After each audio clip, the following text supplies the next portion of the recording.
Welcome back to the Second Intro podcast where the entire playbook is open. I'm Josiah. I'm Eli. No, I'm Hayden. And for those of you who like to listen to audio only, the link for the Spotify will be in the description. Josie, tell me about that jersey. Who you rocking with? So this jersey, for current Steelers fans, you might see this thing. Oh, this is Deshaun Elliott, right? Who is playing like an absolute maniac this season. Probably the second best player on that defense, with Alex Highsmith's injury and TJ getting shut down a little bit just here and there. Like, he's been an absolute stud all season long. You might think, oh, maybe that's former first-round pick and absolute bust Artie Burns. Well, it is not Artie Burns, I can tell you that much. This is probably the most underappreciated part of the Steelers' steel curtain of the 2000s dynasty, Ryan Clark. One of the greatest podcasters in the world right now, a guy who's constantly on TV, having good takes about basically everything. This is Mr. Ryan Clark. And I never see anybody rocking a Ryan Clark jersey. And so I had it custom made so that I could rock a Ryan Clark jersey. No, I respect it. And obviously, you and I have purchased a lot of jerseys over the past 6 months. I almost feel like we should get a brand deal with how much we're hooking them up.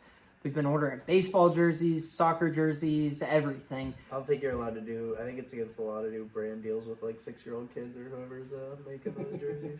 Well, That's messed up, man. Is that not right? Is that wrong? what are you talking Hey, about? come We on. use That's NFL also- Shop. That's right, yeah, NFL Shop. But Probably also Sponsor use us, that NFL same, Shop. An NFL Shop is probably just getting it from that from the same warehouse and Yeah. flipping them. We're just Before- cutting out the middleman. We're just cutting out the Yeah, middleman, yeah. that's all. before Eli rudely interrupted, I think that we might need to do a jersey reveal because between the two of us alone, we have quite a bit. And then we have some from Christian, some from Naples. I'm sure Hunter has some interesting ones. Yeah. Eli has absolutely none, so that's not really going to help. Yeah. But He has one. He has one now. so, Two. I would say you got him one. Penn State ones, though. Oh, yeah, the NFL. He doesn't have anything NFL or with a name Yeah. attributed. He actually has three because he had one before I bought him one, correct? Yeah. Yeah, so you have three. How do I have 3? You bought me 2, or are you giving away a secret? Oh no, you're right. I was thinking about the one. I was thinking about the one I got for myself because I got a steak one. Yeah. So I purchased it. Those Mhm. stitchers. Well, I mentioned him there. Naples is the one crew member not here. He said he was feeling tired or something, Josie. Yeah, he said when he was asked, straight up in the presser, they asked him, like, oh, are you showing up to the Second podcast this short. week? And he said, tired. No. Need a You break. want you want? He went, yeah. That sort of He popped reminds out. me of somebody, right? Anthony Rodriguez? What's his name? Rodriguez. Oh, Anthony- that gigantic quarterback for the Colts, Andrew Luck, Yeah, right? former 4th overall pick? Third, I think maybe third. Was it the 3rd? Yeah. Yeah. So sad. The second best quarterback on his team, Yeah. I believe. 39-year-old elite Joe Flacco. Yeah. Yeah. Quarterback An absolute killer, Joe physical Flacco. specimen that I can't think- run for Yeah. 12 yards. Yeah. It seems a little out of shape to me. I mean, so am I. But also at the same time, I'm not parading myself as a franchise quarterback. So. Correct. Yeah. Interesting. But Do you think Anthony Richardson? Because I'm usually a big component or a big guy on it's always situation over player. Mm. I don't know if that's the case in this scenario because even out of college, like nobody liked him. He barely played any games in college. Mm-hmm. I mean, he's a physical specimen who could chuck the ball down the field. And even with the Colts, all he does is chuck the ball down the field and have an awful completion percentage. Even if you take out this week, awful completion percentage. So I don't know if this is a situational over player. It might be a legit player. No, I agree. I do think that that's true because, like, you look at the situation he's in, like, the receivers they have good receivers. Let's put it that way. Josh Downs, I think, is really good. I've always thought that Michael Pittman was good. I don't know what his ceiling is. I don't think we've seen the I think extent he of goes back to my catchphrase, there's 30 top 10 wide receivers, where Yeah. statistically there's an argument, but in Mhm. reality he's probably somewhere in that 20 to 30 Yeah. range, which is still very good, Yeah. but and he doesn't get the usage. It's kind of like the A.J. Brown with Tennessee Titans. Everybody knows how good he is, but nobody gets to see it because he doesn't get the usage, right? yeah, Alec Pierce, Alec A.D. Pierce- Mitchell. A.D. Mitchell hasn't done anything this season for a guy that I was But I really mean, high he's on. fourth on the weapons Yeah. at best, and then you add in the fact that JT. Jonathan Taylor and Trey Sermon are And gonna Jonathan be Taylor involved. looks like his old self, where like he's fast, he's running the ball. Like by all accounts, this should be a good situation for a quarterback. Right. So like, I mean, again, maybe not the best. Coming into having DJ Moore and Roma Dunze and all the highly touted players that the Bears were supposed to have, but like, I do agree that it's, it does seem to be a lot of him. And when you take a guy in the first round in the top couple picks that has only played a couple games, like you look back at that, like everybody's making like Jamarcus Russell comparison and things like that. I look at Mitch Trubisky. This is similar to like Mitch Trubisky has had a miles better career. Yeah, Mitchell Trubisky has a Pro Bowl. Anthony Richardson is going third year. 10 to 32. Yeah, but this is only he's played less than a season. Yeah, and he was probably. Mitch Trubisky played 3 before he made a Pro Anthony Bowl. might not get a third year starting. Yeah, I don't know. He's the second quarterback from this draft class to be benched already this year after less than a full season of starting. Wild? But I mean, first and third pick. if you're Shane Steichen though, like you're gonna have a short leash with Jim Irsay. Jim Irsay wants to get another Super I Bowl. thought he was the fourth pick. Who was the third? Will Anderson. Yeah. Okay. That's what I thought he was. Everybody's saying third. That's why I was corrected. Not all owners want to win a Super Bowl. Some owners only care about the bottom line. Jim Irsay is an owner who actively is going to be trying to get a Super Bowl. Why? Because he hasn't gone there since 2006. He wants another Lombardi bad. He's going to be willing to rip off the Band-Aid. Shane Steichen, last year, was his first year. He takes the team almost to the playoffs, a couple plays away from winning the South and going to the playoffs with Gardner Minshew at quarterback. This year, they're 4-4 and right in the thick of things. And he's had pretty good moments as a head coach. But so did Frank Reich. And look how fast that Band-Aid was ripped off with Frank Reich, a guy who had taken them to the playoffs, who had been screwed over with the Andrew Luck injury and retirement. If I'm Shane Steichen, you're coaching for your job. As ridiculous as that sounds, after almost making the playoffs in year one and being 4-4 this year, just from a PR perspective, everything, this is not a good look. And I think that they're in damage control right now. Joe Flacco, turning to him is their best chance at winning right now. Are they going to win anything in the playoffs? Probably not. Joe's good. He's not that good. But you got to do something. And Anthony Richardson was taking the team in a downward trajectory. McAfee went on a rant about AR and was talking about like these offensive linemen that are just as tired, if not more tired, and then it's late in the fourth quarter. If AR goes into that huddle, let's say in a couple weeks in the fourth quarter, you want your quarterback to go in there and be like, "Hey, we're down by 4. We need a touchdown here. I know you're tired, but just give me all you got for one more drive." And you can't do that if you're AR anymore for the rest of your career. Yeah. Like you're just gonna get laughed at and not taken seriously. Like your leadership skills or your leadership ability has just lost all credit in one game. And so I don't think he's a great quarterback. But even if he was a good quarterback, his teammates aren't going to respect him as much as they did 2 weeks ago. The unless those things intangibles aren't happened there. before. It was third and goal, right?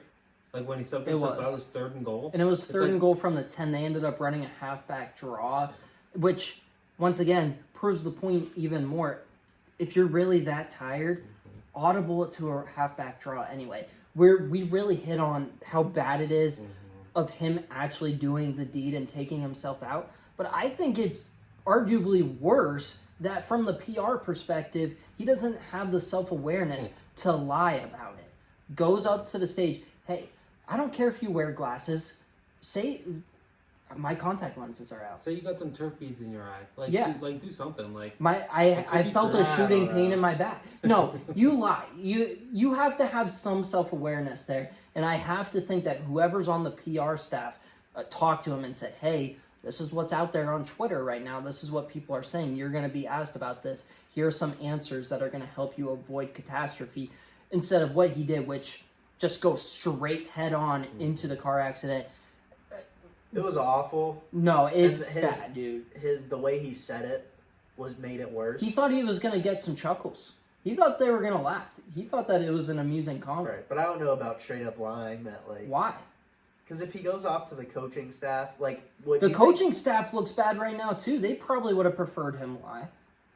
I don't know. I mean, again, it's awful. I don't know if going and saying, "I got a turf bead in my eye," would have made the situation better. Not only maybe for the coaching staff a little bit, but then it's just saving face. But for his teammates, I think it makes it worse when they know the legit Ooh, situation. for and then 100% he's not saving getting burnt face. for it. Like if you're a teammate, I'm like, hey, at least he's getting burnt for it. See, but like at that point when he did this, he lost respect of his teammates. So it Oh, didn't matter what he did 1000%. from that point. So it didn't matter whether he said the truth or lied in that moment, because as soon as he did that, it was over. There's Like, bad. It's bad no matter what. Yeah. But I don't think two wrongs made it right here. from a Morales standpoint, I think I agree. But Either also way, at the he's same point, cooked. like If he goes Yeah. and lies, he's cooked anyway. And people are like, we don't believe him. And then it's just a See, mockery they on. would knock that Instead of in. McAfee Like- making fun of his comment, it's them making fun of him because he just lied about. Oh, you got the wind knocked out of you. Oh, but I yeah. think that's a better. There's a bead in your That's- eye." You're right. I It's never bad covered either that. way. We would know it's a lie. But I think Yeah, it's I a don't think better he could. situation. Right now, I'm looking at a I 4 think and he's 4 cooked- team was as cooked a either joke. way. I'm looking at a 4 and 4 team as a joke right now. I don't have faith in anything happening in that organization. I just And think he was think cooked either way. I don't think him lying would have been like, all right, maybe it's not that bad. I think he was. See, cooked I'm good. either I'm way. good if they lose the rest of their games, because guess what? I gave you guys a So they have, stink like, for 3 putting them and at 3 and 14, and I said they are going to have more than 3 wins, and they got 4 wins. So now they can lose the rest of them, and I'll be happy. Yeah, but That's you fine. were mad enough where you walked out of your living room. Yeah. You were like pissed. halfway. They're 4 and 4. They have 4 wins in the first half of the season. Yeah, an ugly We can go 4. through They those could win at 3 some more point wins. if you guys want. They win 3 more wins the rest of the season. All right. Well, Anthony Richardson had definitely the worst moment of the week. If we were to do a draft of winners and losers, he would definitely be our close. first pick for losers. It's Eli mentioned that close. there's another guy who also had a terrible moment. Tyreek Stevenson, the third-year corner out of Miami, just had an atrocious moment. I'll say this: ARs from a football standpoint might be a little worse. I think from a media standpoint and lasting standpoint, Tyreek Stevenson is like it's forever. That clip is going viral every single year for the rest of our lives. No doubt. Every time a Hail Mary is completed, it's gonna be like, yo, remember when Tyreek Stevenson laughed at the He made himself a meme. Commanders sideline, Yeah. laughed at the stands. The Bears fans were pointing. You can see Bears They're fans 40 yards. The wide pointing- receivers are 40 yards pointing downfield at before the he turns receivers. around. And then that's bad. Period. That's bad. Then he's the one that tips it. Mhm. Like that is Yeah. you can't. That's a movie ending. You can't make that up. Like this is, I don't know. This is what corners in the NFL do. Maybe not to that extent, but this is what they do now. It's like an overthrow, 10 yards out of bounds, and they're on the sideline. Seatbelt. What did you do, my guy? You did nothing. Yeah, You that's a stood there, seatbelt celebration, right? Not the putting the sword away because Oh, that's a that's weapon. seatbelt. It's Right, a- exactly. It's a seatbelt. Yeah. They're not sheathing the sword. Yeah. You know, nobody does that in the NFL. That's why they don't have kids. But sorry, we'll recover from that one real quick.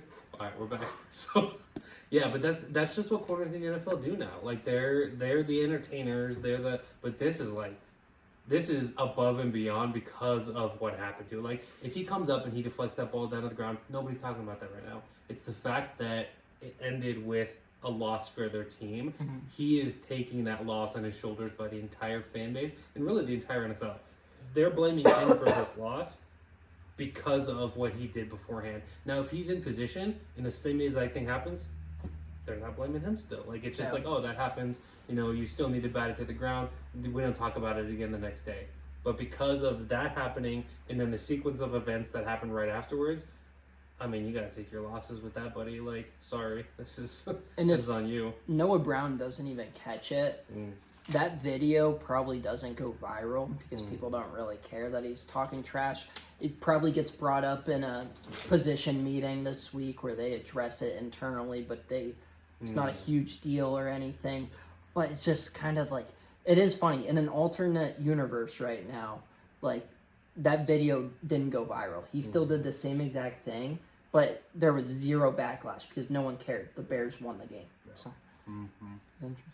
It's so funny and so embarrassing. And what an absolute jerk. Yeah, and the one nobody's talking about, sorry, that second touchdown by Kyle Pitts was not a touchdown. And if you hold the ball forward like you should, that's an easy touchdown. They didn't show the pylon cam video because Yeah, it wasn't a touchdown. There was no pylon Yeah, cam that's ridiculous. because there needs to so be a chip in football. they There is. The networks don't pay for every stadium to have it. Only the primetime games. This is something that Bill Belichick has advocated for years now, and he actually did it once again yesterday on the McAfee show. But yeah, it's just a cost-saving move by the NFL because during those Sunday night, they made the joke that they should have a lemonade stand or something and raise some money. Because you're right, in those primetime or games, they just take the money that Vegas won on them not getting chill, called back chill. and use it to get the pylon cams. Hey, we're trying to get a sponsorship from one of those sports books or something. That was not a touchdown. Till the day I die, I will say that was not a touchdown. And Antoine Winfield made the play of the week, and it didn't count. Like, it wouldn't have made a difference. They still got shellacked in that game. Yeah. But, like, that, I mean... How early was that? Early. I mean, that game second wasn't... quarter, maybe? Didn't get second bad quarter. until late, right? I feel like it was high scoring in the first, but I thought it was a good close. game. It was like 10 I think it was close until the final whistle. Like, I think it was a one-score game. Yeah, 31-26. But it was I mean, Bucks scored 9 unanswered in the fourth. Atlanta was the better there team. there was Kirk some Cousins garbage was time. unstoppable. Yeah, there was some garbage time for sure, but it was... Baker threw it was 3 were up. interceptions, I That think. score tied it. That's right. That's right. They So, did. They went that's a back and forth at the big beginning play. of the game. Yeah, so I mean, I guess that just makes my point even more. Like, Oh, yeah. it was... It's a big play. Yeah, for sure. So, I mean, the Falcons have been, I don't know. The Falcons have been really fun to watch offensively this season. Maybe that's a surprise. Not Yeah. really. You know what else was a big play? What? Special teams play of the week. Ooh, here we go. You know, I actually was planning on leading with this originally because canceling last week's pod, the number one thing I was bummed out about was no special teams moment of the week. I almost texted you and said, "Hey, let's let's get together. You can create a little TikTok about it. Like, I want to get this out there. I need to know what the special teams moment." Well, I of might the week was." disappoint you guys with the special teams. Well, play. listen, I'll tell you what, Danny Smith. I feel like this should just be in honor of Danny Smith. We the should Danny call it the. Smith special teams play of the I, week. I think I'm that alright with we're that. gonna have to start doing that because this dude is a freaking legend. Yeah, so again, I said that you guys are going to be disappointed. One of the reasons is because that is one of my honorable mentions, is the punt return. I love a good punt return touchdown. It seems to be a dying art. Huge momentum swing. I think it was 9-9 at the time, right? I think that made it 16-9. Pretty sure. It was 9-6, I think, at the time. All right. I could be wrong, but that's... I don't know why I'm remembering it that way. I think it was like 9-9 at the half, right? All right, smart ass, just let him talk. It's special teams moment. of the He week. asked the Fact question. check. He asked the question. I did answer the question. All right, but anyway, big play again. Danny Smith, bring it up every single week. Credit to him. Huge play there. It was 9-9 at that time. That made it 16-9. So that's us. That's an honorable mention. Another honorable mention: Wisconsin against Penn State. Atticus Bertram's legendary name, the punter. Penn State. Shout out Justin Lustig, the special teams coordinator for Penn State. Drew up a beautiful punt block. Guy came from the edge, from the corner. One of the gunners had a wide open, easy punt block. Jalen Kimber. However, Penn State didn't fill over his blitz, and Atticus Bertrams, who was going to punt the ball, it wasn't a fake that was on, juked the crap out of Jalen Kimber. Beautiful play. Ran for a first down on 4th and 9. Then got lit up by Dom DeLuca, but credit to Atticus Bertrams, Aussie. Great play there. Saved a punt block and got the first down, which led to 3. But special teams play of the week. Every week I say I've seen like the best punt in my life. This might be the same again this week. Logan Cook, 73-yarder, down to the 2, went out of bounds, checked up real nice. I mean, these guys are, like, partly, I'm excited for sports the next, like, 20, 30 years because, especially in the NBA, you just see freaks every year. Like, NBA is just going to be a bunch of 7-footers in a few years. Like, the average point guard is going to be, like, 6'9". And then you're like, quarterbacks just get freakier and freakier every year. What are punters going to do? What are kickers going to be? Honestly. Like, if you think about kickers and punters 10 years ago Eli versus said that he's today, excited for football 40 years from now because of the punters. well, and of they probably just won't have special teams because, screw Goodell. But, I have a 108-yard punt from the back of the end zone. right. Or it'll be like, 70-yard field goal. This one will be a chip shot. for Why are you Justin using a Tucker. 1940s voice. For Justin Tucker the third. Oh gosh. But anyway, In 40 years, Justin Tucker the third. athletes just get freakier and freakier every year. I think that's the same with punters and kickers. Shout out Logan Cook, 73-yard punt inside the 2. Special teams play of the week. Then Danny Smith, special teams play of the week. Shut up. There you go. Yeah, gotta correct Trademark. that. That's right. Yeah. So, can't get over.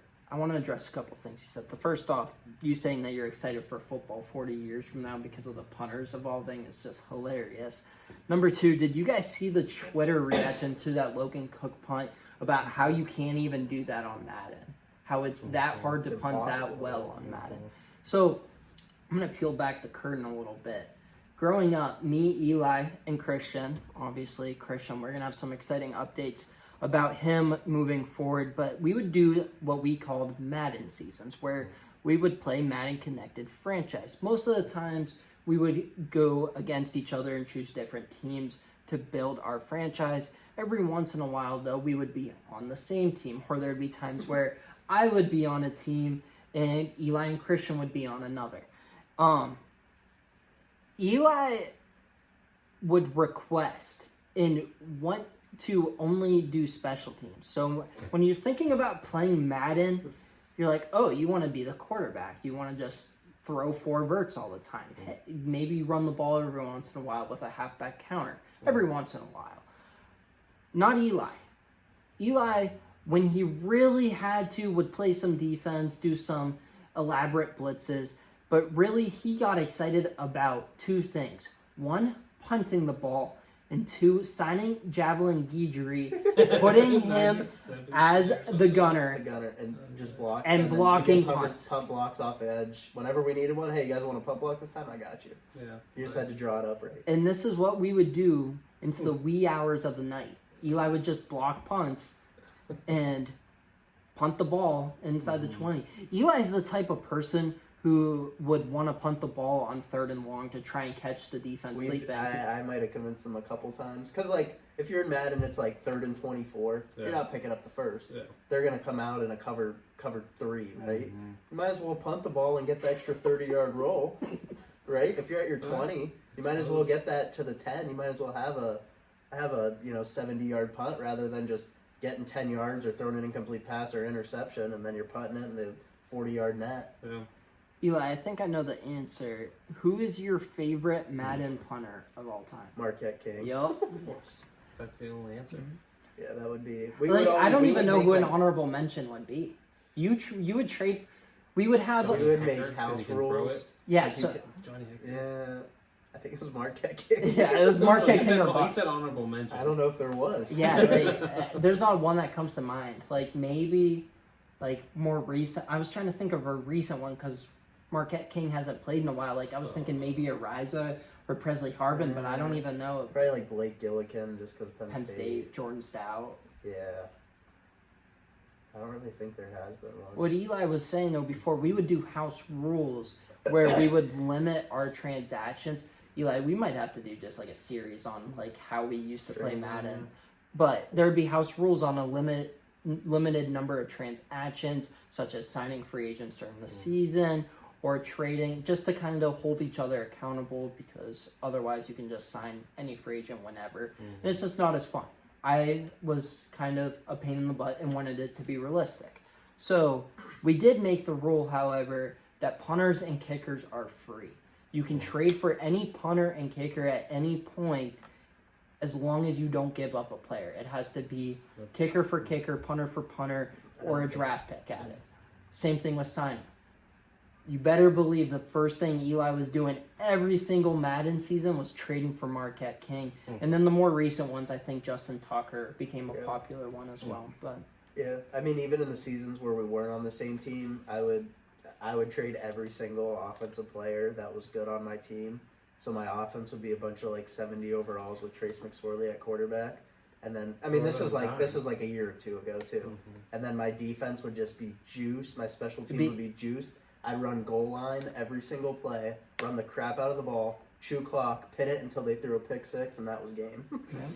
his defensive line typically Sounds features. fun. Dude, I won Super Bowl. I'd go like 9-7 because I had to sim a lot in the regular season. I'd barely make the That's playoffs. another house rule. You can only play like 4 games. Hayden a would year. go 16-0. His team would be juiced, but we met in that NFC Championship game. I was winning 10-3. Yeah, it was tough luck. It was tough luck for me.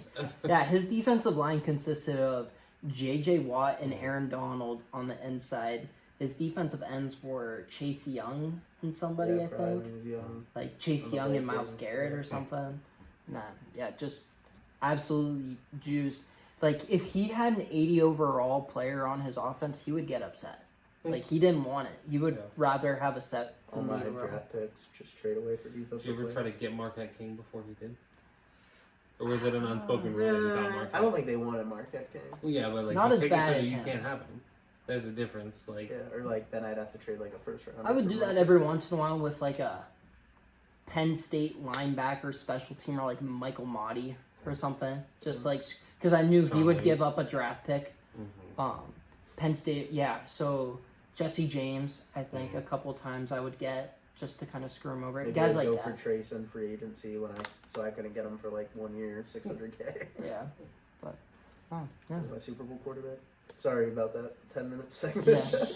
It's a- They yeah, either nostalgia. turned it off or they turned the video on 2 times speed for sure. Oh, for sure. Josie, what do we have next? I mean, I don't know how we're gonna top that last segment. Yeah. So one of the things we wanted to talk about today was we've done this in the past where we do like a draft. And we kind of take turns and then we I hate snake and come drafts. back through. Yeah, drafts are the worst. Everybody just does them so often. But kind of, I think we've talked about a couple different times in the past few weeks, but just like something that's a surprise this year so far, just like something that is like, stands out as something nobody kind of expected to happen or that is outside of the norm of what has happened in the last like 4 seasons or so. So we're just going to go through. We're just going to do a pick, and then we'll go back through and we'll snake and we'll do a second pick. So, cool. Sorry, I'm looking at your text and the text from your mom, like the most wholesome text I've ever seen in my life. Go to the library for story time. Now we have to read it Oh, aloud. that's alright. I No, should've we're not- brought I'm not up. gonna read it out Sorry. loud. Why? I think. Because it's a text message. It's not about me. It's about picking up the baby to take her to Well, the what did it library say? tomorrow. It's about from the library. Sorry, Could've I been a shouldn't. whole I shouldn't. library. I shouldn't. It could have been a I wholesome shouldn't have moment. said it. Oh, this It won't was- even it come was out very- until after that very happens cute. anyway. Yeah. So. Alright, so you guys good if I start? Yep. Cool, fantastic. So, first surprise. So this is actually the one that I actually asked Hayden. I was like, oh, should we do 2 rounds? This was the reason because I wanted to at least mention this one. So, I don't think anybody's surprised that the Buffalo Bills are at the top of their division, right? But in the past 3 seasons, what has been one of the biggest knocks on the Bills' offense and specifically Josh Allen? Turnovers. Josh Allen has 14 touchdown passes and only 1 pick. Wow. That is a massive surprise compared to what we've seen in the last 3 years. I mean, the fact that they are doing exactly what they need to do, and yes, they had a couple games in there that looked a little bit rough. At this point, he is officially on the sports books, or at least on FanDuel Sportsbook. He is the front runner for MVP right now, as far as betting goes. I think that the Buffalo Bills are doing exactly what they need to do. They're running the ball pretty well. They are capitalizing when they need to. They're beating the teams that they need to. And they're going in the right direction, partially, or a big part of, because Josh Allen is not turning the ball over.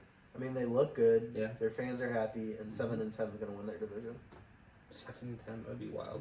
No, You don't think they're better than 7-10? no, they're so much better than 7-10. That's all they need to go to win their division. I see. Okay, so the next best team in the division is Yeah. going to be 7-10. Right. Okay, I still think. I still think misunderstood the Bills that. will go like 12-5, Yeah. 13-4. I think they look amazing. Yeah. But I think they don't even like. They're in the best position of any team in the league right now. Yeah, they are 6-2. The Dolphins are 2-5. The Patriots are 2-6. The Jets are 2-6. There's not another team in their division that has more than 2 wins right now, and that's how many losses the Bills have. So, when the Bills are in a great position, I think they're gonna obviously run away with that division. There's a chance they're the 1 seed, as long as they don't turn the ball over and keep playing good enough defense. So I think not the biggest surprise there is the fact that Josh Allen's not turning the ball over. He's doing exactly what he needed to do. So. And they're doing it without their top receiver. So So yours is like a great setup for mine because it's the total opposite. For another team that's very successful, my biggest surprise of the year is Pat Mahomes. Mm. I In a mean, bad way. hasn't looked great. 8 touchdowns to 9 interceptions, which is crazy. I think he'll get it figured out eventually, but each week he doesn't. Mm. Right? He's thrown an interception in every single game. They've won every single game, however. And those interceptions, I talk about it every week with check down Mahomes. Those interceptions aren't coming because they push the ball down the field so much, like the Colts do with AR. They're coming across the middle of the field at like 10 yards. Like he's not bombing it deep and then they're picking him off. They're not pushing the ball down the field. He's still turning the ball over. Again, huge credit to Andy Reid to be the front runner for Coach of the Year, even though it's the Chiefs, because what he's doing with a quarterback that's playing below average is incredible. So I'm going Pat Mahomes as my biggest surprise so far this year. I'm going to follow suit on a negative surprise. I was very high on the Bengals coming into the year. That has not aged very well for me. I'm not completely off of that train. It is going to be hard for Joe Burrow to win MVP or them to even win the North at this point. But in the grand scheme of things, I could definitely still see them getting hot. So they're not where I'm going. The other team that I was very high on, specifically the quarterback, was Trevor Lawrence and the Jaguars. He was my sleeper pick for MVP. I'm a big believer in Doug Peterson. I like Travis Etienne. I loved Brian Thomas. Brian Thomas has really been the only part of this take that has aged well. Brian Thomas has been lighting it up for the Jags. Trevor Lawrence has continuously regressed since that first season under Doug Peterson. Doug Peterson seemingly is hanging on to his job each week by a thread. Travis Etienne has completely lost the starting job to Tank Bigsby. Wow. Seemingly, he's going to be on the move in the next few days for the trade deadline. You're saying ETM? Etienne, yes. So, just an absolute mess down there in Jacksonville. I recently talked about my Bill Belichick watch list. I think that they're a team to look for just because if you're going to let Urban Meyer run the show, you're probably going to be okay with Bill Belichick running the show. And is it the most desirable destination for Bill? Maybe not, but also it is a place where you get no state income tax and they're going to let you do whatever you want. And there's probably not another team right now out there that will just give Bill the keys. Maybe he sees something in Trevor. I'm not sure about his opinion. I guess the one funny thing, if that were to happen, what does he do with Mac Jones? Just because Mac Jones is QB2 and they obviously don't get along. But just Jacksonville has been a complete embarrassment. And while others might not have been as high on them as I was, it has just been incredibly underwhelming. Oh, for sure. I don't know that even the people that weren't super high on them, I don't think would have expected them to be, 2-6? I don't think that anybody expected them to be that bad, especially with the addition of a true number one wide receiver. You still have a running back that was a first-round pick. I don't think anybody could have projected their downfall. It seems like as soon as they try to fix one thing, another thing breaks. Mm-hmm. They can't put it together. And I don't think it's Peterson's fault, but I think he's definitely going to take the fault for it. Yeah. I do think they'll pick up a little bit. I think their schedule hasn't been favorable, but I don't think that means that they've been playing well. They lost to the Browns. That loss looks worse and worse. I guess not every week now, but most weeks. They lost to the Dolphins, right? That looks worse. But other than that, Bills, Texans, Bears, Packers. Their wins aren't anything to write home about. They played the Packers well, didn't they? It was a one-score game. Yeah, but they have the Eagles, Vikings, Lions, Texans the next 4 weeks. But then they finish up with Titans, Jets, Raiders, Titans, Colts. So I do think that they'll probably pick up. I think they could get to 6 wins, 7 wins, which is not. I'm not saying that's a success. I don't think they ride out. I'm sure that would be the over right now on there. Right, that's where I'm kind of like wins. maybe you wait another couple weeks for them to lose to the Eagles and Vikings for it to go down. But that schedule at the end of the year looks really easy. It just, if you're a Jags fan, you were hoping that you were in a spot to make that end of the schedule be for a playoff push and not to go a couple games below 500. I mean, I think it's early to say this, but I think they're a team that starts thinking about where they're going to draft next season. This is the part of the year where we're going to start talking about that. We're okay, where's Ashton Jeanty going to end? Where's he going to end up? Where's Travis Hunter going to end up? Like, we start talking about, like, the first-round quarterbacks with Cam Ward and Shadur Sanders. It's like, that's what conversation is going to be based around some of these teams. I mean, the Raiders are up there. Probably the Browns, I would assume, unless they go on, like, a 2-game winning streak and end up at 4-6. Like, I couldn't imagine that they're not going to be starting to talk about, when it comes to quarterback, the Tennessee Titans. Like, there's going to be teams that are talked about as that. And, like, again, after 8 games, I don't think that anybody anticipated the Jacksonville Jaguars would be talked about as, okay, where are they going to be selecting in the first round? I cannot wait for us to have segments on Travis Hunter. Hmm. And, like, where's Can I he going to say play? something? What's going to happen? I can't wait for those discussions. So I've talked to Eli a little bit about this. I consider the draft its own sport. I don't consider it a part of college football, and I don't necessarily even consider it a part of the NFL. I consider it its own hybrid sport. Just because you look at the numbers, it competes with every sport other than college football in the NFL. The other sports just dominate the NBA, the MLB, NHL. Although the NHL slowly but surely starting to come alive right now with Connor McDavid and those Florida Panthers, some young teams. But I have gotten to the point now where I almost enjoy draft season just as much and at times more than the NFL season. It's crazy. I just love the NFL draft. Like, I don't know if it's just because it's all like hope and optimism and potential. Yeah. Like, it's hard, not a lot of bad stuff happens there. I don't know what it is. Just like, I forget, I saw like a mock draft or something and just already got like my juices I just love draft season. Yeah. It's my favorite. I looked up a mock draft earlier today because I was excited. It's just so about fun. it. Like, I don't, and like, that's the thing.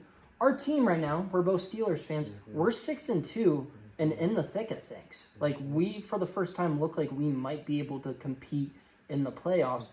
And don't get me wrong, I'm stoked about that. Yeah. Like, nothing, like, I love a TJ Watt strip sack to win the game just as much as anybody, but I'm kind of like, all right, like, March, April, like, we're going to get some what draft. wide receiver are we taking in the first round this year? Like, I saw I get excited. I saw Tyler Warren to the Chiefs in a mock draft, and that got me really excited. Yeah.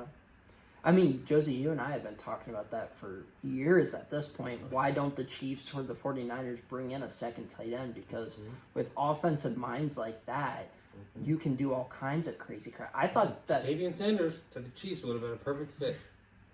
Go ahead. poor Ben Sinnott. Eli, you talking about Travis Hunter, and I talked about this over the summer, or at the very beginning of college football season, because that became a popular thing. So first off, in the NFL, hate to break it to those who think that he's going to go both ways. That's not going to be the case. He might get Package. in a larger package than what you would typically see, and we haven't seen that in a while. Like Patrick Peterson did it a little bit, J.J. Watt did a little bit. Edelman played corner for a little bit when it was an emergency situation. But before he was a star, he was a bottom of the roster guy at that point. It was near the end of. It was 2011. So he broke out to 2013. He's going to play offense. And the reason for that is strictly the money. If you look at the market for a wide receiver right now, the top market, is almost double that of a cornerback. So I think that is going to be, like, it's fun to debate. And it would whose choice is it? his/the team. If I'm a team, he's good enough where he's going to be able to pull strings. Dion is going to be able to pull strings for him. They're going to be able to control it. And because if I'm a team, I want him to play corner with packages at receiver. well, me too, partially because of the financial. Like but more because I think, like you said earlier, there's 30 top 10 receivers. But look at how you're going to build a roster. Like, if I'm building a roster and I can get he's an elite talent at both wide receiver and cornerback.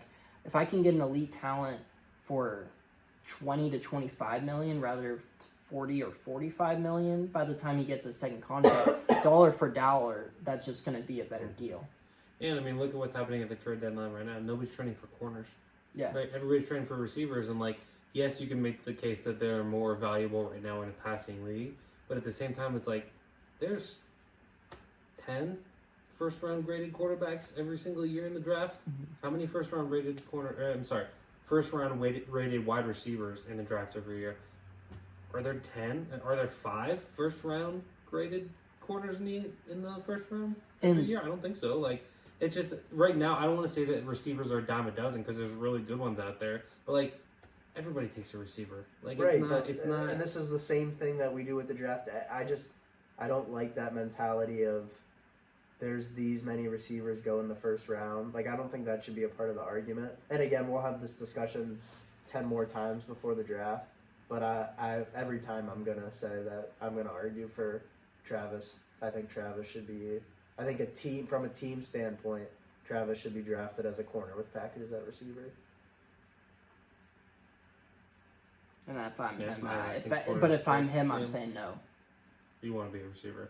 Yeah, the money. It's not even close. Like, at the end of the day, if you're going to see, all right, here's how big my second contract's going to be if I'm a wide receiver, by the time, so that will be around 40 years from now, assuming everything goes well for him.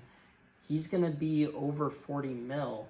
The cornerback market will be lucky to hit 30. I'm like, it's just not even close. Like, where that If he'd even break becomes. that market, if he's a top 5 corner, Is he going to getting break it by packages at 10 plus receiver, million? No. I'd be willing to give him well over the market if he is a top 5 corner that could be a receiver and that plays as a receiver for me. All right, so if market for a cornerback is 30 and the market for a wide receiver is hovering above 40 at some point, like I predict, what does that look like? Let's say he's a elite cornerback who has packages on offense. What's that APY look like? I mean, I'd give him 35. And like I don't know if not close to 40. I don't know if a team does that too. I don't know because it's if he's actually playing a bit on offense and like not even making a huge difference. What do you on consider offense. a bit? Like 5 plays a game? No, like 15 to 20. That's a lot. That would be my only. Like, I don't know if that's doable in the NFL. But it's if he's just so much even different. if he's an elite corner and playing, not 5. It's gonna be hard. It's 5's like Jason Kabinda at fullback. well, but that's the thing. It's like Big 12 football's a lot different than NFL football. There's no doubt about that. If he's an elite corner who could be an elite receiver and is giving me a bit on offense, I wouldn't say he's in the cornerback market. He's in his own market at that point. Like, this is all like everything is, this is what I don't like about the NFL, is I hate, this is why I don't like pro sports in general, I should say. I don't like the mindset of this is how things are, so this is how things need to be. I love when GMs and teams, I mean baseball specifically obviously, but they create new ways of thinking, and I think this might be a new way of thinking and how you're going to pay a guy. It's not just going to be, hey, the cornerback market's 30 mil. It's no, how much value is this guy to me? Not as a cornerback. How much value is this guy to my team? I'm going to pay him based on his value compared to all the players, not just compared to cornerbacks around the league. And I get that maybe I'll pay him a little more than he should because he's a cornerback, but I don't care. If I'm paying him for his value, I don't care that I'm losing $5 million somewhere else. Like, I hate that thinking, which I understand is how it needs to be done, but that's one of the things I dislike about pro sports, and I like about pro sports when teams do think differently. So here's my question. So by the end of Travis Hunter's rookie contract, will he be regarded as the number 1 corner in the NFL? I have no idea. I know it's Dude, a I huge can't- question, I- but I- I don't see that. I see maybe top 5 conversation. I don't see him as being the number 1 corner. According to the hype He and might the be. generational prospect, I think he's good enough at both where his trajectory should be he is the number 1 wide receiver or the number 1 cornerback in 4 years. I mean, I'm Which not is saying I disagree. that's I'm just lofty, like, and it's that's going to wild. be that's It's probably like saying unrealistic. Caleb Williams is going to expectation. be the best quarter. Like, it's like you Yeah. asking me last year if Caleb Williams. It's like, it's just so hard to. Yeah. Is that what I'm drafting him to be? Yes, but like I don't know. From a fan perspective, I would love him to be able to play both. And if I had to choose one, I would want him to play cornerback from a fan perspective.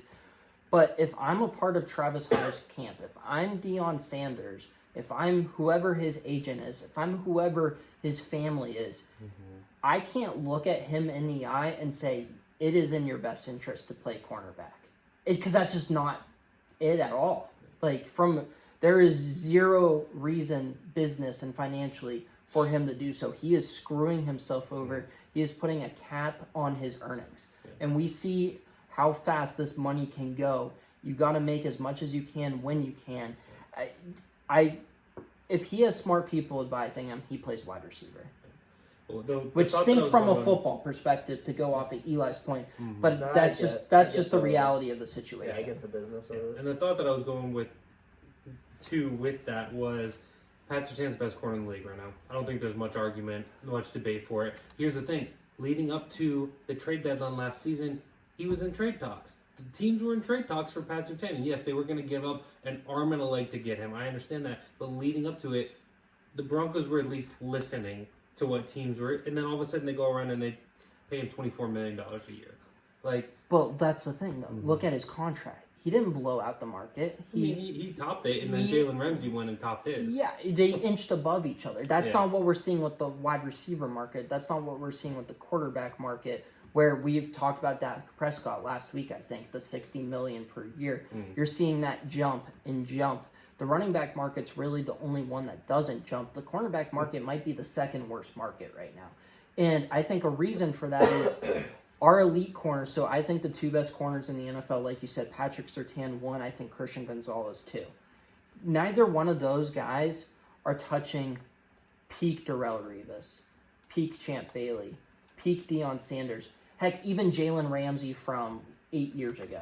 I mean, you just named the three best corners in the, Okay, in but the history of the league. all right, so I'll go Patrick Peterson, Okay.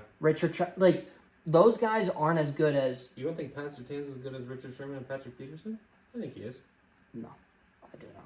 I think Sherman, I don't know about Peterson. Sherman, I think he's I mean, you gotta starting to remember, hold a candle to Richard Sherman. Pat Surtain's only played 3.5 seasons. Yeah. Like, he's got another 6 seasons of being dominant left in it. it's just a different type of cornerback that we see Yeah. now than we see in the past, where like, so I don't know, that's my point, where maybe that's why the market's kind of stagnant. But and Travis Hunter might be the guy who is good enough to talk, and that's nothing against Patrick Surtain. Like, the quarterbacks that we're seeing today are different than the quarterbacks that we saw 10 years ago. That was obviously the story at the beginning of the season. They can't read a cover 2 defense. Meanwhile, backup quarterbacks from 10 years ago would have flourished with that. So it's just a different game than it was. And Travis Hunter, I think, from a business perspective, there's no reason to play corner. I also think that, maybe this isn't taken into consideration because, again, we're talking about prime here. But at the same time, like, the point that all these other guys that we've named for quarterback, that they started making money was when they came into the NFL. Travis Hunter, according to Business Insider, has already made $3.4 million off of NIL deals. So no, it's not going to take effect because he has prime whispering in his ear. But at the same time, like, he's already made way more money than any of these other guys made before they came into the league. To that point, could it be an argument that a team could make to him, which maybe it won't work, but the money thing isn't a money thing, it's a respect thing, right? Like, you want to be the most paid because then it's not just because you could say, well, what's the difference between 100 mil and 115 mil? But it's the respect. So at that point, it's like you might be getting paid 5 mil, 10 mil less as a corner, but would you rather be the 30th highest paid receiver and get paid more, or would you rather be the number 1 paid corner in history and get paid less? Because at the respect, you might be saying, hey, dude, we're paying you like the best corner that's ever played the game. Whereas at receiver, he might just say, give me number 1 receiver money. And they're like, we'll give you 25th best receiver money, which is still better than number 1 corner money. But the respect of 25th receiver money, even though it's more than number 1 corner money, might be less respect. So could you play that game with him? I think it's a moot point, and I don't think teams are going to try and play those games with him, because I think teams kind of fall where I do, where he's going to be an elite corner or an elite wide receiver. Like, having an elite wide receiver and paying him $40+ million per year is a good problem to have. Where I don't think especially with Dion in his ear, knowing that they're not afraid to pull strings behind the scenes and do what needs to be done to make sure him and Shador go places where Dion feels comfortable about their future. I don't think a team's going to want to get on their bad side and try and push an agenda. I think they're going to be like, you know what? You're going to be freaking good at either one of them. You can choose. And guess what? If we get an elite wide receiver, like, darn, like, yeah, it would have been nice to get an elite cornerback, but look at these elite receivers. If we can go out and get a Justin Jefferson or a Tyreek Hill, like, we're going to do it. We're not going to try and push an argument to get you to switch positions when we know you're going to be elite at this one. So do you think? Sorry, last thought with this. I know No, we've you're talked good. about That's this a for good long talk. time. So do you think which team drafts him is gonna dictate where he plays? So like for No. instance, if you go is it gonna be where he works out in the combine is where he's gonna get drafted at, or is it like, hey, it's like a chicken and the egg situation. right? If pick 3 needs a corner and pick 5 needs a wide receiver, and he doesn't go pick 3 and he goes to pick 5, is he a wide receiver? Whereas if he goes to pick 3, is he a corner? Is it going to be See, a I scheme love fit? this like innovation. I think and I stuff. think it's a moot point because you're gonna have 3 wide receivers on the field. Everybody can use a wide receiver. I don't think it matters. I mean, think what if the Bears have a chance to take him? They're not going to need a wide receiver. They need a corner more than they need a wide receiver. I think if they're interested in Travis Hunter, as like they'll grab. I mean, everybody should be interested. Well- if he's an elite corner and an elite wide receiver, everybody should be Right, interested. he should be in the him. number 1 pick no matter Yeah. who you are. DJ, but all right, let's But he use won't. I mean, a quarterback's going to go number 1. the Like, Bears. that's just the way it I works. don't know. See, He should go number 1. I agree. I agree, He should, might. but a quarterback is probably going to go number 1. The Unless Bears- it's the Panthers, maybe. But even then, it might be I don't know, Panthers dude. might Carson select Beck, another corner. Shadur. I don't know. Cam Ward is the guy projected Oh right now. gosh, please.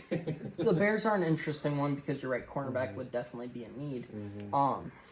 It's funny that we were talking about Tyreek Stevenson. Yeah. Chicago does have some young corners. Jalen Johnson. just on Jalen his contract. Johnson, Tyreek Stevenson, Kyler Gordon, and then in the safeties you have Jaquan Brisker and someone else that's relevant too, I believe. Eddie Jackson. Not anymore. Yeah, But DJ Moore a Mm-hmm. few weeks ago was a part of trade talks. Keenan Allen could definitely be one and done in Chicago. So there you go. Like DJ Moore, you keep him around another year, and then your future's Roma Dunze and Travis Hunter. So I think it's a moot point. You can make a spot for him. I think the way it's going to go down is Dion and Travis are going to try and generate as much buzz as possible and try and Is he the maintain. agent? Is Dion the agent? I don't believe so. I wouldn't be surprised if it's like a self-represented kind of thing. But they're going to try and say he's playing both ways, and that's the way we want it. And then that's not going to work out for them, I think, because I don't think anyone's going to be fully open to that idea. They might kind of tease Dion with it a little bit and be like, oh, yeah, like we would do this. I know he can't do it in the NFL, but his 15 to 20 plays ridiculous for how many snaps I mean, you've never seen a guy play this many snaps before, ever. Here's my point to that, though. He hasn't been 100% healthy. Last year, he missed a lot of games. This year, he's stayed pretty healthy. It's crazy. But you do see him having nagging injuries. And an NFL team's not going to want that because guess what? We're either going to be paying you top cornerback dollar or top wide receiver dollar. That's not a good return on investment. Getting an extra 20 plays out of you in a gadget situation, assuming he plays defense, that's not a worthy enough investment. But the point with him is it won't even be a gadget situation. Okay, package. It's just, it's not a good enough return on investment for the injury risk. Yeah. So It would need to be like a JJ Watt type situation where he goes in and tight end in the goal line because they know they're going to pass it. Like he's the third tight But end. Eli is right. No. It's better. He's a receiver, though. Like, No, that's what I'm saying. I'm not saying he's going to line up a tight end. I'm No, using I a know. comparison. I'm saying like he's a legit receiver. It's like I don't think it is gadget like J.J. Watt lining up at tight end because J.J. Watt isn't a tight end. Like He Travis was in college. Hunter is going, but Travis Hunter's would an NFL wide receiver and an NFL cornerback. Yeah, right. But you don't think JJ Watt could have been an NFL tight end? be, not like Travis Hunter can be an NFL receiver. Not Okay. even close. All right, that's So fine. like lining Travis Hunter up at receiver, it's not like all right, let's split him out wide and do this goofy stuff. It's like go put him at receiver, period, and let's run our offense. Watch him be a bust. Watching I it, mean, like, I would yeah, not it's- ever want to put that out in the universe, but it's just like You just the did. thought of it. The thought of it is Good. just so wild Good with the way Yeah. people are talking about him. Like, I mean, yeah, we just Imagine, dedicated a half hour to him And we'll in dedicate October. another half And- an hour for 4 different episodes too. Yeah, in the next we're in few months. October and we just spent a half hour talking about him. Yeah, So I'm like, very excited to talk about him. it more and more. is. I Like, speed run these coaches. yeah, you had a second one, didn't you? I did. It was. I mean, it was just the fact that halfway through the season, the Cardinals are top of their division. I was The fact gonna that build off. The of Cardinals are 4-4. The Niners are 4-4. The Seahawks are 4-4. The Rams are 3-4. So yes, like take out all of the things that we know. The Rams are injured. The Seahawks defense is awful. The Niners haven't played to their full capacity and they're injured constantly. So like take all of that out and just look at their records. 4-4, top of the division for the Cardinals is a huge surprise. And I was gonna mention something similar because of James Conner. Mm-hmm. The older running backs have been turning it up, specifically running backs on new teams. But Derrick Henry, he's only 54 yards away from 1,000 right now, and he already has 9 touchdowns.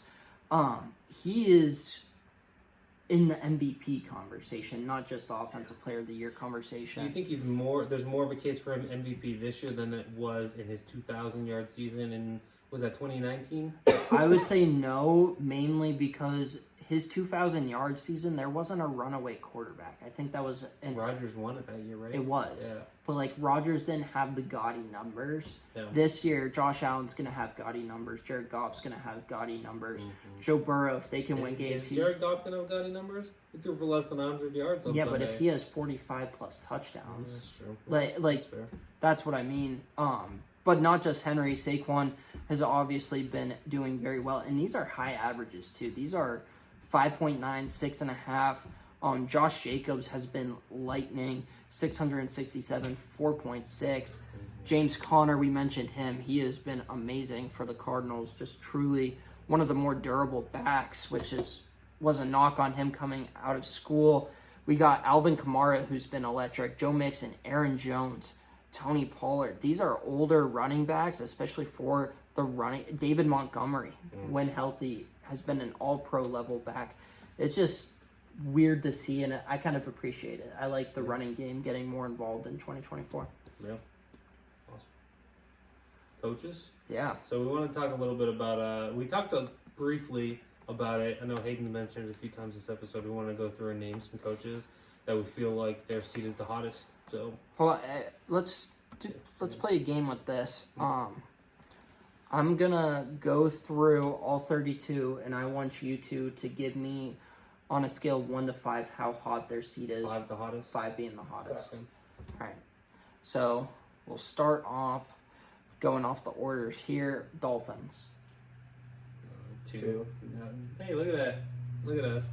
You can't say that it's not hot at all because that look bad, but at the same time, it's like it's Mike McDaniel. And limited playoff success, but yeah, they would have to almost lose out for anything to happen. I think the Vikings 0. 0. Yeah. Yeah. I thought It's it's 0. 1 to 5 It or is 0 1 to to 5. 5. But Alright. it's 1 to 5, but it's 0. Yeah, 1 to 5, but it's 0. His seat might be the ice cold, the most ice cold. Like there's a case that he's in the same tier as Andy Reid, where it's like it's ice cold. Packers, I would say same thing, correct? 1, Yeah. Eagles, Nick Sirianni. 3. 5. I'm going Really? 5. I know they've been playing What are they well. Like, They're 5-2, but I agree with you, yeah, and I that's the think thing. it's 5. 5. He's They gone were after this 9 season. and 0 last year, and then gone. completely fell Your apart. franchise quarterback doesn't like him. They're But if winning. you're at a 5, it's like I think week they're by winning in week. spite Are of they him. week by week though? Yeah, I He honestly makes it wouldn't be week by surprised. He doesn't do anything. Wow. He doesn't do anything I'm for that not. team as far as I'm concerned. I'm Like, surprised. Like I'm not disagreeing with you guys. I'm just surprised. And you have 2 capable coordinators who could be the interim head coach. If you want to get the experienced guy and just make the most out of the season, you go Vic Fangio, who has head What is coaching it, experience. 3? what are they 5-3? 5-2. 5-2. If they lose their next 2 games, he'll get fired. If they end up at 5-4 or 5-5 after the next 2 or 3 weeks, I think he gets fired during the season. I think regardless. Kellen Moore's I think- also on yeah. staff. I think he's gone after this season regardless. Unless they win a playoff game or make it to the Super Bowl or something. Shockingly, I think he's gone after this season. Doug Peterson. Jax. I had him as he would have been my second guy drafted, so I'll go 5. I think it's 5. I was gonna say 4.5, but it's 5. It's 5. He's gone. All right, 49ers. Shanahan's obviously safe. D'Amico Ryan's safe. Brian Dable. He's on my list as my last guy that I had to draft. I'm gonna go with 4. I think 4 is the correct answer. Where it's like his seat's definitely hot, but like more likely than not, he's gonna be there next year. I just said Brian Dable feel like another rebuild coming. And John Mara has recognized that he's not as patient as his dad, who won 2 Super Bowls with the Tisch family. So I think he's trying to be patient, but it's getting bad. And I It's feel just, do you want to do a rebuild yeah. with Dable, or do you want to restart all the way? See, you have a fall guy right now. Your fall guy is Daniel DJ. Jones. Your fall guy is Daniel Right. Jones. Like as of right now, Dable is not the top fall guy. If somebody's gone next season, I know the contract sucks, but like if somebody's gone next season, it's Some Daniel cost Jones. It's there. not Dable. You know who really confuses me? Joe Shane.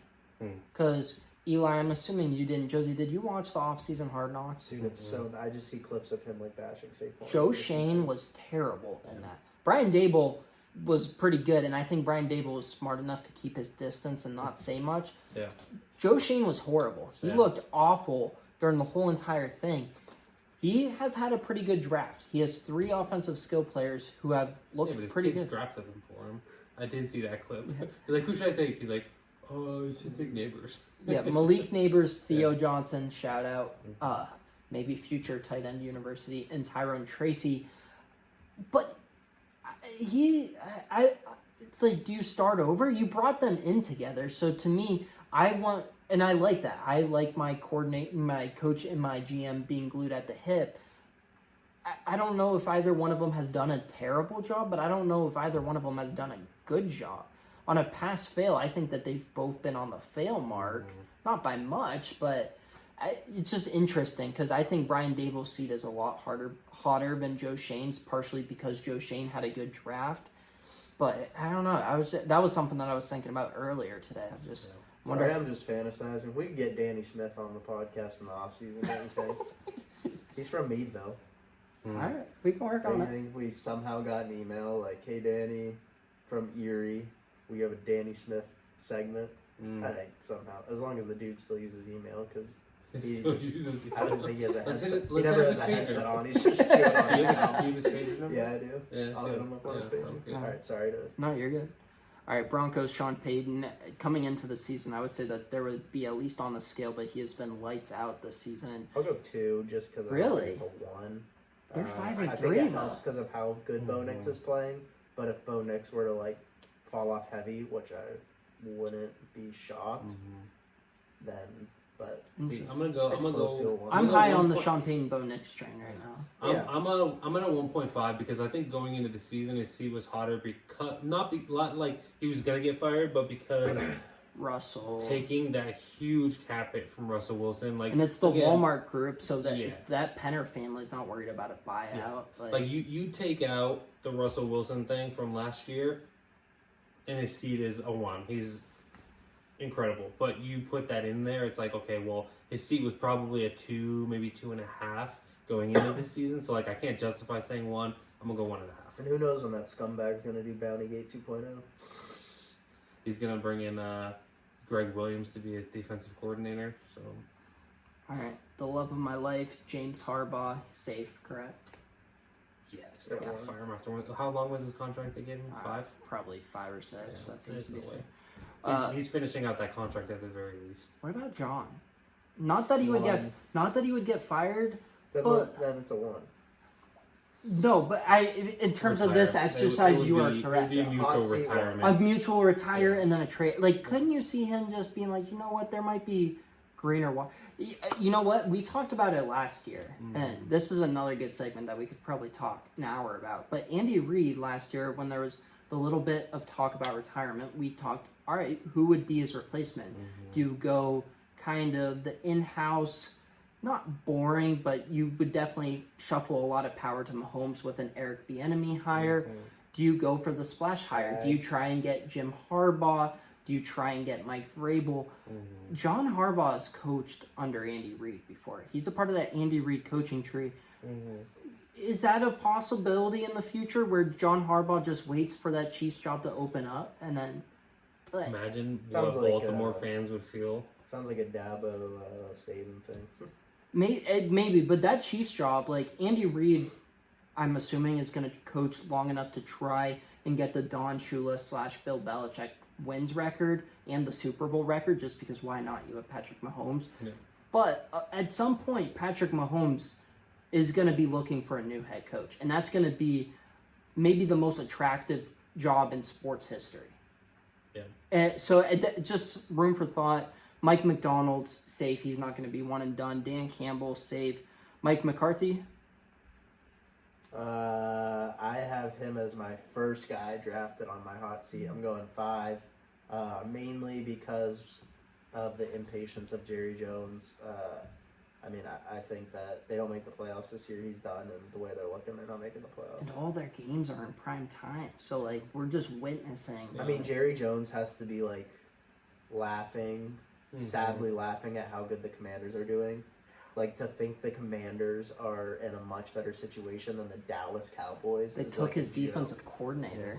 Yeah, so I'm going 5. If you'd have asked me before this week, I probably would have said a 3 because of all the reports that came out that said that this is Dak's guy, this is who Dak wants. After this past performance, I don't think Jerry cares anymore. I think that, as crazy it is to say this, and like the money that he just got, does Dak get traded this offseason? No, but at the same time, it's like it's an interesting conversation. We've seen crazier stuff. Like, I would, yeah. Like, it was all the clamor that he was going to be free agent, he was going to go where he wants, he gets $60 million a year. Deion's son in Dallas.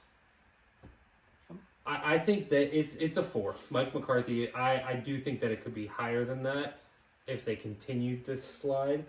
They've been the regular season champions for the past 5 seasons, and this year they're not even that. They're not winning a playoff game. There's a chance they miss the playoffs this year. Very good chance that they miss the Mike playoffs. McCarthy, it's a 4.5. I'm going to change from a 4 to 4.5. Like, I think it's a 5. yeah, like I could very easily be convinced if they lose like 2 of their next 5 games, it's a 5 for sure. If they go out and they go 4-1 in the next 5 games, okay, maybe there's a different conversation. Yeah, but that's like with every single. Yeah. So All right, Buffalo, I talk about this and I'm beating it dead, but same thing. They look amazing right now, but how long are you okay with mediocrity? You have a generational quarterback who has one AFC championship appearance. Eventually a change is going to be made there, whether that's Brandon Beane or him. Obviously right now, Bills Mafia doesn't want to hear that. They're riding high, but I know for a fact that we're going to be having that conversation about either or both of them, and Zach Taylor and Sean McDermott, how they've underperformed with franchise quarterbacks. Matt Eberflus and the Bears, I would say that's a solid 4 right now. I got in a fight with a Bears fan on TikTok, but you look at that roster and personnel, you can't tell me that they wouldn't be better with somebody else calling the shots and having Caleb Williams grow and develop with an offensive-minded head As coach. much as Tyreek Stevenson's a clown, like, you still have to point at coaches in that situation, even a tiny bit. Like, and I'm not sure, like, Might not there's a even be fair to timeout even. Eberflus. Like, if you have a timeout, like, Yeah. call Get the that clown timeout. off the field. Yeah. Cliff Kingsbury, I thought should have been the head coach for the Bears, just because Jim Harbaugh would have been the ideal, but I didn't think that they would be able to get him. Look at what he's done with Jane Daniels and the Commanders. There's a chance he could be the head coach. That's what next year I'm if they getting fire, at. yeah. The Raiders and Antonio Pierce. I saw him on lists. I don't like it. I'll go 3, but I don't think it's as high as some people think it should be. See, I think I mean, the quarterbacks, I think it's higher only because you're drafting a quarterback next year. And, like, Yeah. I don't think that, like, I hate the turnover after 1 year. yeah, that sucks for him. It sucks for him. Especially I after just think such a that- good No, that's half a good year. point. Yeah, based on the situation, he's Yeah. gone next year. Yeah. There's very little chance a in good my mind point. that he's there because you're bringing in a new quarterback. You want the quarterback to have stability. Antonio Pierce is not going to be there for the next 5 to 7 Tom years. Telesco stays as GM. Yeah, like 5 to 7 years is what you want for your rookie quarterback to have as a head coach, at least, right?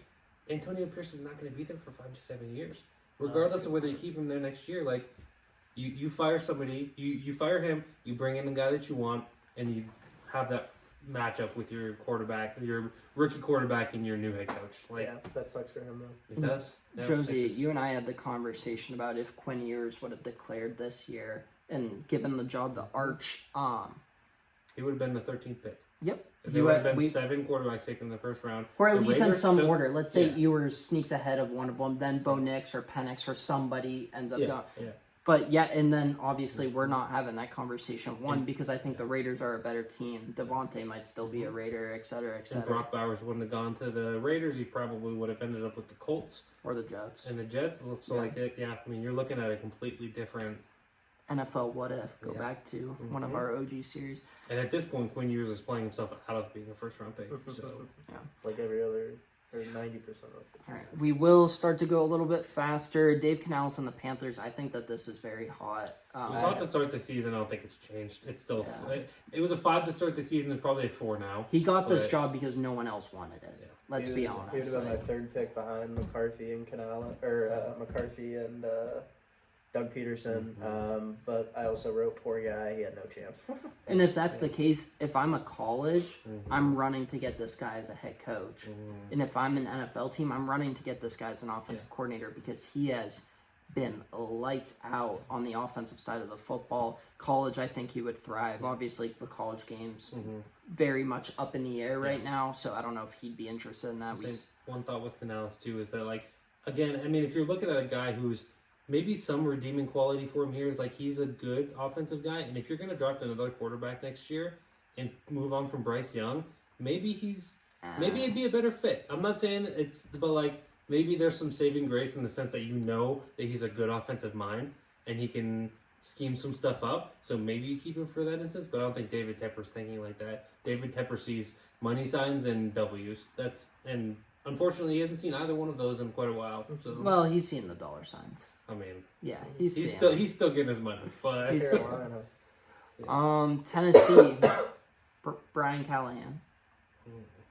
I think it's too yeah, early. Too. He's one of those ones where like yes, they're kind of in a rebuild, but at the same time, it's like it was the first year they completely changed their scheme. They don't have Derrick Bringing in a Henry. new Like quarterback. I think I saw him as a long-term hire. If I'm being honest with you, if you're moving on from Mike Vrabel, you're not going to move on from the next guy after 1 Yeah, year. they look like a joke right now for doing that. I think I remember saying that about them moving on from Vrapes Yeah. and Seahawks moving on from Pete Carroll, but whatever. The Saints and Dennis Allen. I think that you guys can make fun of me for overhating, but I think it's more than fair at this point. They've lost, 6 straight? Yeah, as my 4, a lot of them are 4.5.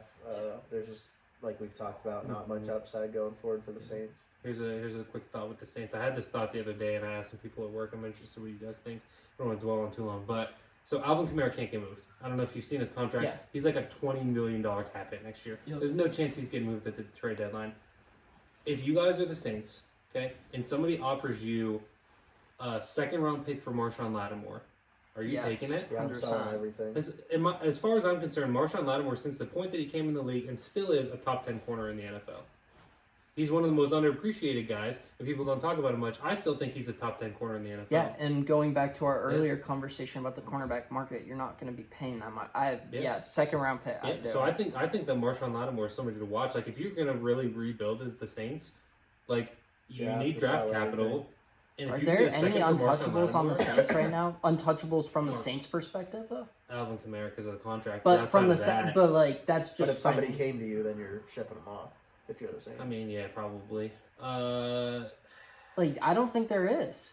Chris Olave has shown flashes, Wilson Debo's been pretty good, but Nobody for the right on- price. nobody on- but I he's not guarantee you, untouchable. Nobody Yeah. on this team is going to be on a Saints Super Bowl team, so you Oh, sell. Chris Olave is untouchable in my opinion. He's on a rookie contract, and he's still like. But You're not why? going to try to get on a rookie contract. But if the goal is a Super Bowl, If why you can is get anything off? an early 2nd rounder for Chris Olave, I think you would take So it. you think? And I if think I was Chris- the Steelers, I'd jump all over that. I'd give him an I- early 2nd-rounder for Chris Olave. But then You it's kidding me? different, like what the Saints are going to do versus what we would do. Oh, yeah. And it's obviously not going to be. Yeah, a I don't early think he second-rounder does with get this traded, pick. but I think At that this that would point. be. I think that would Yeah, be if a I'm the good. Saints, I'm selling everything. All right. Rams, I think Sean McVay's rebought in. Obviously, he's not going to get fired for the purpose of this exercise. But I think he's going to be there long term. I don't think he even flirts with any broadcasting job that may come up. Jeff Ulbrich is no chance of getting the full-time gig, so we'll just count him as a 5. The Colton Shane Steichen. Before this week, I would have said 0 or 1. You have a but fall guy. Again, it's the same 2. situation where it's like you have a fall guy. I think that they like what they have in him. I just think that they're going to pin a lot of what happened so far this season on Anthony Richardson. And I think they're going to win a couple games moving forward with Joe Flacco. So it's going to be very easy to pin it on Anthony They're Richardson. 4-4. Who's 4-4? They're 4-4 right now? Yeah. Yeah. Jim Irsay has been impatient and irrational at times, so I guess you kind of have to keep the light on for that. But I think overall, I don't love him, but I think he's overall a good head coach, and I agree Joe Flacco is going to do enough for him to keep his job. The next team is a team who is riding the highest they've ridden all season. I actually had this team on a Bill Belichick watch list. The Cleveland Browns and Kevin Stefanski. I think probably okay now that Jameis is there, but I'm not saying that he should get fired, but I could definitely see a realistic possibility of that just because the Haslam family is dysfunctional. The Browns are dysfunctional. He's a 2-time Coach of the Year winner. I think when he's on, he's a great offensive mind. He's been kind of coaching with one arm tied behind his back. So I think that the fans would riot. I think it's one of those things where like the fans love Stefanski and they know how good of a coach he is. I think that the Browns organization probably knows how good of a coach he is, so I don't see that one as hot personally. And again, being a dead horse here, you have a fall guy, it's Deshaun Watson. Like the contract situation, the GM's probably safe because maybe not because the GM was the one who signed him, but I don't know. Jimmy Haslam did that trade. Like it. Yeah. It can be blamed on Andrew Barry and Kevin Stefanski, but that was a Jimmy Haslam move. Oh, yeah. So we obviously have a friend of the show who is a Bucs fan. He has been waiting for Todd Bowles to get fired pretty much since Bruce Arians gave him the job. I like Bowles, but it has gotten pretty bad, and with no Mike Evans, no Chris Godwin, their season I think is effectively over. 500 season floating around that range would be a plus for them at this point, which is sad considering they started off 3-0 with a But win that might be against for Detroit. a fight for the playoffs, so. But all right, here's what I would say to that though. I think last year, if they lose in the wild card round, they still fire Todd Bowles and No, I just don't promote think Dave Canales. I still think that he's on the hot seat. I just don't think that their season's effectively over. I think what helps them is they're not going to hire Liam Cohen as the full-time head coach. Dave Canales, I think that they wanted to. I think that they wanted to groom Dave Canales. So you want to hear something funny? Kentucky legend Liam Cohen. Bill Belichick has the chance to do the funniest thing of all time. If Todd Bowles gets out of there and then Bill Belichick goes to the Bucs and wins the Super Bowl, that would be one of the funniest things of all time.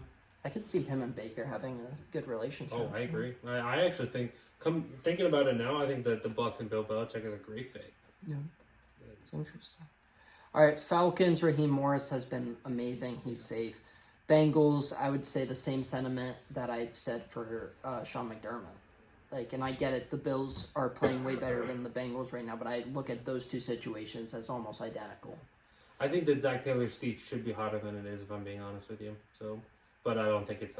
I think it's probably a 1.5, but I think it probably should be a 3, if I'm being completely honest with you. Maybe even 3.5. It's one of those ones where it's like, I mean, what have you done for me lately? But what have you done for me outside of the one season where you went to the Super Bowl? And you have all the talent in the world on the offensive side of the ball. You can't figure out the offensive line, but at the same time, it's like, I don't know. Dan Quinn, safe. Andy Reid, we already talked about him. Already talked about the Harbaughs. Steelers, Mike Tomlin is safe. So that leaves us with the Patriots and the Cardinals. I would say 2.5 for both of them, probably. I'd say 1 for Patriots? For Mayo. And that's the thing is I think that again, I mean they're bad, they're dysfunctional. I don't know that it's necessarily all on him, but at the same time, they knew this was going to be a rebuild. Yeah, it's like a legacy hire. It's not like it's Gerard Mayo. Everybody's going to try to stick with their guys. And I don't think that after you had a guy for as long as they did in Bill Belichick that you're going to move on from the other guy in 1 year. It's just not going to happen. his seat is safe for probably a full 3 seasons. Even if they have a top 5 pick the next 3 years, he won't get fired for at least 3 seasons. All right, just to play devil's advocate, if they lose out and Drake May looks very good, is he still safe? They would finish 2-15 with a very attractive quarterback leading the team, and you can bring in a Ben Johnson per se. You can bring in a Bobby Slowick. But that's where it gets it. Obviously, that's a huge hypothetical saying that they're going to lose 10 straight. But also, is it that far fetched? Like, I think the question then becomes: do you have a guy specifically that you want to bring in who you know is better than Mayo? That would be either my one of question those then. offensive guys to work with Drake May. And I like Gerard Mayo, but it hasn't been the smoothest start to his career. It doesn't help that his predecessors taking shots at him on the McAfee show. But Nick Saban. I mean, Nick so Saban of the Patriots. So we talk about a lot of times who should a coach hire or who should a team hire as a head coach or should they fire a head coach because of this new quarterback thing. Is the point of hiring a head coach to benefit your young quarterback? Is the point of that because you're getting a better offensive guy than you can get an offensive coordinator? Right. I think it's to keep a consistent voice in the quarterback's ear. So Washington, let's use them as an example. You have a great relationship right now. Cliff Kingsbury and Jaden Daniels are tight. They're communicating well. They're on the same page. Everything's perfect. Cliff Kingsbury is going to get a head coaching job, or at least he should in the next year, maybe 2 years. So it's not necessarily CJ Stroud and the Texans. Bobby Slowick's going to be leaving, and then D'Amico Ryans. Good news for them is Gerard Johnson. Like, you're hoping that whoever that quarterback's coach doesn't follow to be the offensive coordinator with. That's kind of what you're hoping for. You want a consistent. I like that. So because I didn't know. Which is why you're gonna get a better offensive coordinator because you're giving him that position. But that's a good point. Where no, it's so that guy doesn't leave for the head coaching otherwise, job. like, because Makes sense. either. Like, if your quarterback is going to have success, your offensive coordinator is not going to last long. Yeah. Like, very rarely. And I think that's one of the reasons why, like, one of the main criticisms of Tomlin comes in that he doesn't have a coaching tree. I think that's one of the reasons that's so weird because, I mean, the Roethlisberger started off hot with offensive coordinators. He had Ken Wisenhunt, who was a 2-time head coach. Then Bruce Arians, who was a 2-time head coach and Super Bowl winner. But then you get Todd Haley, a former head coach who was kind of run out of town. Then you get Randy Fichtner, Ben's drinking buddy and QB coach.